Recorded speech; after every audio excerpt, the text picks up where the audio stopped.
Doctores, siempre nos preocupa a nosotros saber, por ejemplo, quién es más propenso o quién está más afectado por la enfermedad cardiovascular. ¿Las mujeres tienen mayor predisposición a sufrir ataques de corazón?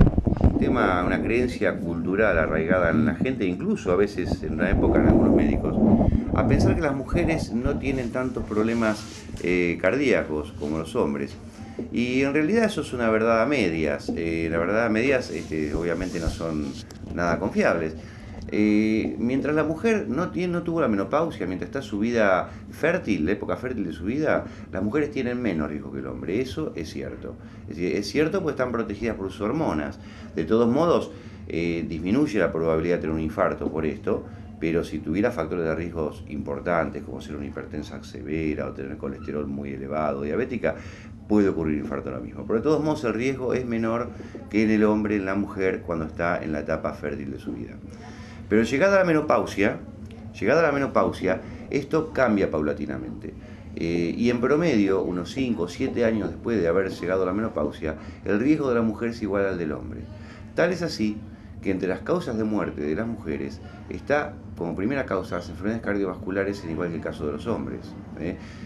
Muchas veces se piensa que la principal causa de muerte en las mujeres son los cánceres genitales y mamarios, y eso no es así, es una causa importante, pero son el 8% de las causas de muerte, mientras el 45% de las mujeres mueren de causas cardiovasculares. Es decir, esto no significa que no haya que hacer el Papa Nicolau, la mamografía, todo eso como se aconsejan los ginecólogos, es maravilloso, y es maravilloso que haya habido una referente social como Tita Merello que promovió el Papa Nicolau en las mujeres y lo recordó cada vez que tuvo oportunidad. Creo que ha sido una persona que ha salvado muchas vidas ella a través de esa educación que ha dado. Pero además de hacer el Papa Nicolau y además de hacer la mamografía, las mujeres tienen que tomarse la presión, tienen que medirse el colesterol, tienen que medir el azúcar de su sangre, tienen que hacer algo si están con sobrepeso u obesidad y tienen que dejar de fumar.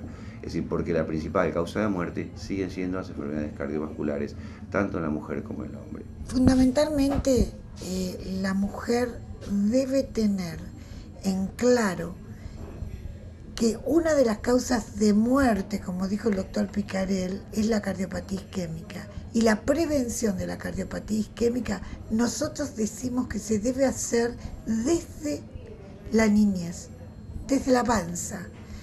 Y fundamentalmente cuando la mujer entra en la menopausia, los controles de la presión arterial, los controles de su glucemia, los controles de su colesterol, los debe hacer cada año y debe adherir a la actividad física y a las indicaciones que se le da en la consulta de prevención. Es fundamental que deje de fumar por la situación en que ya ha perdido la protección de ese endotelio, que es la capita interna que tiene las arterias, donde allí se deposita todas las sustancias nocivas del organismo, como el colesterol, como otras sustancias que hacen que se obstruya esa arteria. Y si esa obstrucción se produce a nivel cerebral, ocasiona el accidente cerebrovascular tan conocido. Si es a nivel del corazón, el infarto de miocardio. Y cada una de las arterias pueden obstruirse y lesionar el área que esa arteria irriga. Por lo tanto, la prevención, no solamente primaria, sino la secundaria, después de haber tenido un evento cardiovascular, debe realizarse siempre. Sí, retomo el tema de la mujer, y no solamente de que tiene tanto riesgo como el hombre a partir de la menopausia, digamos promedio 7 años después de la menopausia, sino que cuando tiene factores de riesgo, los factores de riesgo tienen más peso. Por ejemplo, un diabético tiene el doble de riesgo de tener un infarto, una diabética tiene el triple de riesgo. Con el colesterol pasa lo mismo, con la hipertensión también. Entonces, los factores de riesgo tienen que ser atendidos tanto en la mujer como en el hombre, o incluso más intensamente. Por otra parte, existen situaciones en que a veces se es menos exigente en el tratamiento de los factores de riesgo en la mujer por esta cuestión cultural de que las mujeres no es lo principal a atender. Una mujer hipertensa tiene que tener su presión por debajo de 14 y de 9, igual que un hombre. Una mujer con colesterol alto tiene que tener su colesterol abajo de 200, igual que en el hombre. Es decir, hay que llevar los factores de riesgo a lo que tiene que ser a la corrección o a la erradicación en el caso del cigarrillo, tanto en el hombre como en la mujer. Y otro tema que habíamos, digamos, intención de hablar, además del riesgo en la mujer hoy, de comunicar a la gente, es los cuidados a partir del momento que ocurre un infarto. ¿Sí? A partir de un infarto, los cuidados de los factores de riesgo tienen que ser mucho más exigentes. Incluso cambian las metas. Por ejemplo, un paciente que nunca tuvo un infarto y tiene colesterol alto, lo deseable, la meta, es que el colesterol malo esté en 130 o menos. Si la persona tuvo un infarto, a partir de ese momento cambia la meta, ya no es 130 o menos, de ahora en más es 100 miligramos o menos. Es decir, lo mismo pasa con todos los factores de riesgo como la hipertensión, la diabetes, todo tiene que estar perfectamente corregido. Ahora, alcanzar esas metas de colesterol tan bajo, tan exigente, requieren muchas veces de medicamentos. Hace falta también tomar aspirina a partir del infarto, es decir, es discutido cuando no hubo un infarto. Yo veo que hay campañas publicitarias que promueven la aspirina en forma indiscriminada. Cuando el riesgo cardiovascular es bajo, tomar aspirina no tiene sentido benéfico y es más, puede ser perjudicial, porque a veces se asocia con problemas digestivos, concretamente sangrados digestivos. Cuando el riesgo es alto, el beneficio que da supera ampliamente el riesgo de sangrado digestivo. Entonces, cuando una persona tuvo un infarto, tiene que tomar aspirina. Cuando no tuvo nunca una enfermedad cardiovascular, no tiene hipertensión, no tiene colesterol, no tiene diabetes, no es fumador, tomar aspirina no evita un riesgo, sino que expone al riesgo de su complicación habitual, que es el problema de hemorragia gástrica. Entonces, no debe ser indiscriminado el uso de aspirina, sino que debe limitarse a los pacientes que tienen factores de riesgo o a los pacientes que ya tuvieron un infarto, siempre consultando con el médico, por supuesto, cada caso individual. Uno lo que puede dar por un medio de difusión masivo como es son lineamientos generales. Entregar esos medicamentos en forma indiscriminada tiene poco sentido en realidad. Es decir, lo que tiene sentido es en forma individualizada. Desde ya que yo coincido que el Estado debe proveer las medicaciones necesarias para la prevención de las enfermedades, especialmente enfermedades tan frecuentes como estas. Pero el hecho de usarlos de forma indiscriminada no tiene demasiado sentido epidemiológico y no son medicaciones inocuas. Es decir, los medicamentos para bajar el colesterol son medicamentos que pueden tener complicaciones y deben ser controlados. Por ejemplo, cuando a un paciente se le indican medicamentos para bajar el colesterol porque tuvo un infarto, porque tuvo alguna otra enfermedad arterial, ya de ahí en más, los controles de laboratorio no se hacen solamente sobre el colesterol. Sobre el colesterol se deben medir enzimas musculares y enzimas hepáticas, porque puede haber complicaciones de ambos tipos, musculares y hepáticas. Entonces, no podrían utilizarse en forma no controlada esos medicamentos. Ahora bien, también es cierto que esos medicamentos bajan el riesgo de enfermedad cardiovascular incluso en personas que tienen colesterol bajo. Eso resultó bastante asombroso el descubrimiento Cuando se trataron pacientes con colesterol alto para evitar infartos, se notó que se evitaban infartos en los que tenían el colesterol alto y bajaba, y en los que no lo tenía alto. O sea que tiene algún efecto similar a aspirina, algún efecto que le decimos estabilizante de la placa, arteriosclerosis, que evita la complicación de la placa, un efecto que no es mediado por el colesterol.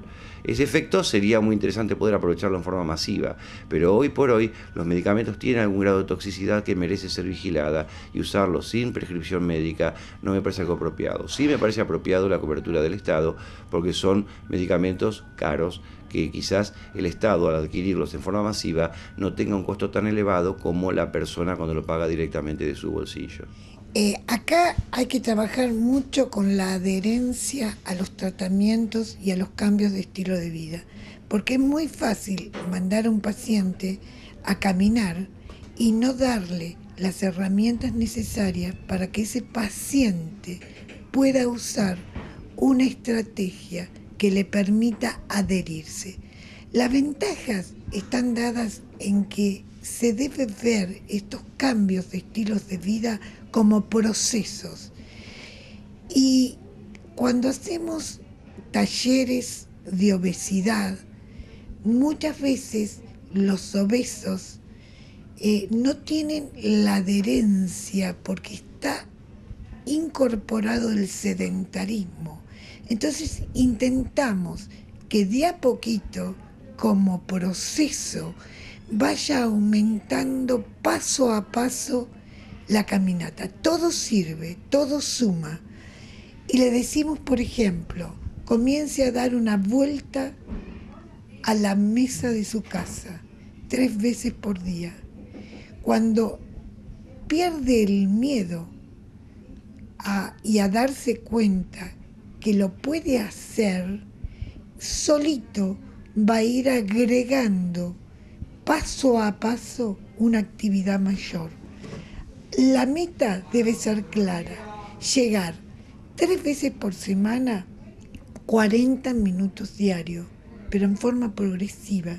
Explicarle que sentados, haciendo una rotación de miembros inferiores, una rotación de rodilla, una rotación de hombro, también suma, porque este gasto de energía se va acumulando a lo largo de las 24 horas y esto le permite al paciente perder el miedo que genera un cambio de estilo de vida.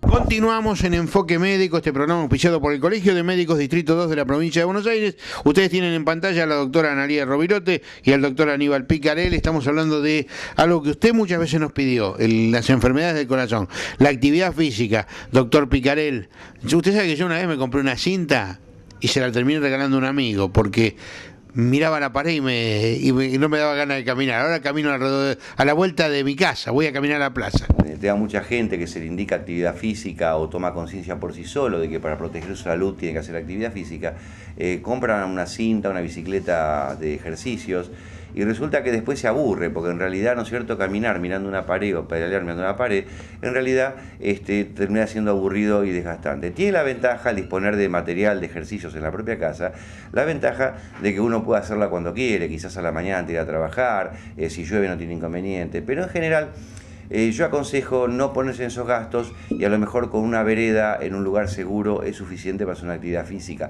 No nos olvidemos que para la prevención cardiovascular no es necesario hacer actividad física intensa. Lo que se aconseja es actividad física moderada, porque la actividad física intensa se empieza a asociar con lesiones articulares, de rodillas, que en realidad no son tan buenas para la salud, especialmente en gente que tiene una cierta edad. Quizá para el joven o el adolescente joven sea lo ideal la actividad intensa porque la competencia estimula la práctica deportiva.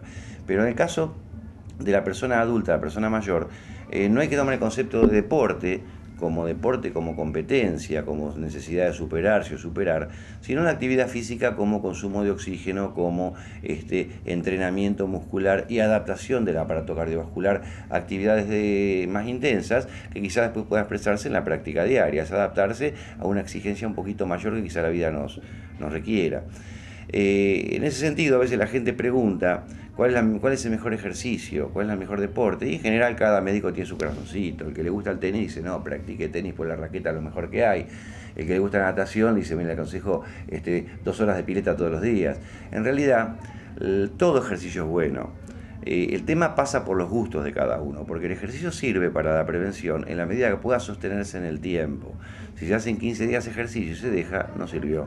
Si se hacen 3 meses y se deja, no sirvió. Esto es un trabajo a largo plazo y el tema es un compañero para toda la vida. Entonces hay que adaptar la actividad física a los gustos de la persona, porque si no le gusta, no la va a hacer. Entonces, el mejor ejercicio, siempre aconsejo, es el que a la gente le gusta hacer. Doctor, usted en el otro programa dijo que el ejercicio era una buena adicción. Exactamente. El ejercicio es adictivo. Existen unas sustancias en el cerebro que se llaman endorfinas, que provocan, cuando aumentan en la sangre, provocan una sensación placentera. El ejercicio aumenta las endorfinas. Entonces al principio cuesta porque es un esfuerzo físico cuando uno no está acostumbrado. Y adaptarse lleva algún tiempo y puede ser un poquito sufrido para el que no está acostumbrado a hacer actividad física. Pero con el tiempo, cuando se consigue alguna tolerancia a ese esfuerzo, se adapta, se entrena un poco, digamos, predomina el efecto de las endorfinas. Entonces la gente se siente bien haciendo actividad física. Y en lo que termina esto, y se sostiene en el tiempo, es que la gente se acostumbra tanto que el día que está lloviendo, quiere salir a caminar, mira por la ventana cada 5 minutos a ver si ya puede salir, se pone ansiosa. Es la única adicción buena, digo yo. Mire, con respecto al tabaco, nosotros lo que fundamentalmente decimos que es una enfermedad crónica y que lamentablemente no tiene cura. El individuo, como en algún momento aprendió a fumar, tiene que desactivar todos los mecanismos por los cuales adaptó ese mecanismo de fumar a hacer el camino inverso. Tiene que aprender a no fumar. Esto también, como dijimos antes, es un proceso. Algunos pacientes lo hacen de un momento a otro porque hicieron el clic. Y con respecto a las adicciones, no solamente con el tabaco, hay otro tipo de adicciones que se da en la gente joven, que es el alcohol, el uso de otros tipos de sustancias que producen sensaciones placenteras a los chicos jóvenes. Y es así que tenemos infartos en jóvenes de 30 años, consumidores de cocaína, por ejemplo. Entonces hay que trabajar mucho en esta patología social prevalente, que son el alcohol, las drogas, el tabaco, y hacer tomar conciencia desde niños que la prevención primordial es evitar que se realice el evento, porque es la mejor manera de que no exista la enfermedad cardiovascular o que descienda indudablemente, porque eso es una utopía, la enfermedad, ¿no? En relación al tabaquismo, quería agregar que tiene una adicción tan potente como la cocaína o la heroína. Si nos guiamos para ver la potencia de una adicción en la cantidad de recaídas que tiene la gente que deja de consumir, el tabaquismo tiene la misma cantidad de recaídas al año que los consumidores de heroína. Tiene un poco más de recaídas, que el alcoholismo, o sea que sería peor que el alcoholismo, y similar a la cocaína. Es decir, es una adicción extremadamente potente y que obra en los centros nerviosos que obran esas mismas drogas que acabo de mencionar. Es decir, no es un problema de hábito, como se decía antes, no es un problema de mala costumbre, un problema de vicio, sino que es una auténtica adicción mayor. Obviamente con consecuencias para la sociedad menores en cuanto a que no trastorna la conducta, como sí lo hacen la cocaína, la heroína y otras drogas más, pero sí con consecuencias muy nocivas para la salud en forma directa, a largo plazo, mediano plazo, digamos, pero directa. Entonces es un objetivo a prevenir. Es decir, la mejor forma de no tener una adicción es no adquirirla nunca, porque después la cesación se hace muy difícil. Eso por un lado. Por otro lado, el mensaje es que hay tratamiento actualmente, tratamientos grupales, tratamientos psicológicos, tratamientos motivacionales, tratamientos farmacológicos que permiten ayudar y mejorar los resultados de esa adicción tan difícil. Por eso la doctora menciona de que si bien no se cura, se puede dejar de fumar, pero el no curarse significa de que esa persona ha quedado con un sistema nervioso, por decirlo de una manera muy sencilla, marcado. Los médicos decimos que hay un remodelado del sistema nervioso central. De forma más sencilla y entendible decimos que quedó marcado. Es decir, si algún día la persona que dejó de fumar pasaron 10 años sin fumar y vuelve a fumar, vuelve a la última dosis que consumió. Imaginemos que una persona fumaba 30 cigarrillos por día, deja de fumar, está 10 años sin fumar, el día que pega una pitada vuelve a pedirle 30 cigarrillos por día. Tiene un remodelado el sistema nervioso, está marcado de manera tal que una pitada vuelve la adicción completa. A eso se refiere el tema de que no tiene curación. Sí, por supuesto, se puede tratar y se puede convivir bien con el tema de no fumar, pero el tema es que si se vuelve a fumar, vuelve la adicción. Por eso hay que advertir no solamente a los chicos de que nunca fumen, de que esto no es un tema menor, de que no es una cosa que van a hacer facha por eso, van a tener una mejor presencia ante otras personas. Gracias a Dios esa buena imagen está perdiéndose, en otra época era la norma, era bueno fumar porque daba una buena presencia ante los demás. Gracias a Dios eso se está yendo, espero que algún día las publicidades se limiten para que no se siga reforzando esto, ¿no? Pero también está el tema de advertir al que dejó de fumar, que si pega una pitada vuelve. No se lo domina nunca, es decir, es un enemigo para toda la vida. Nosotros hacemos tratamiento integral de factores de riesgo y les ofrecemos talleres no solamente de tabaquismo, sino talleres de obesidad, talleres de cuidado de los pacientes los cuales han tenido un evento cardiovascular. Estos se deben comunicar con el servicio de cardiología del Hospital Lucio Meléndez y les vamos a dar los horarios y la distribución de esos pacientes.